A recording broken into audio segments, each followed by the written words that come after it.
Once upon a time in a sunny meadow, there lived a curious and hungry fox named Freddie. Freddie was always on the lookout for tasty treats, and he had heard of a beautiful grapevine that bore the juiciest grapes. The vine was located on a wooden fence at the edge of the meadow. One day, Freddie's nose twitched as a delightful scent wafted through the air.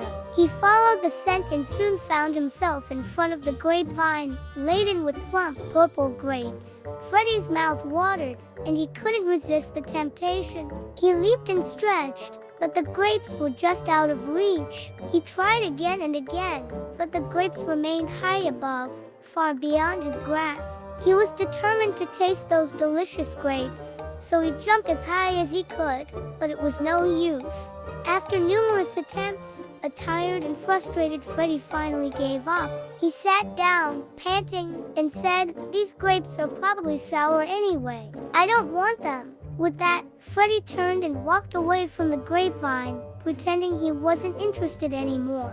Deep inside, he was disappointed, but he didn't want to admit his failure. The moral of the story is that sometimes, when we can't achieve something, we may pretend we never wanted it in the first place. It's essential to be honest with ourselves and acknowledge our limitations. Freddie's story teaches us that it's better to accept that some things might be out of reach rather than make excuses or pretend we didn't want them in the first place.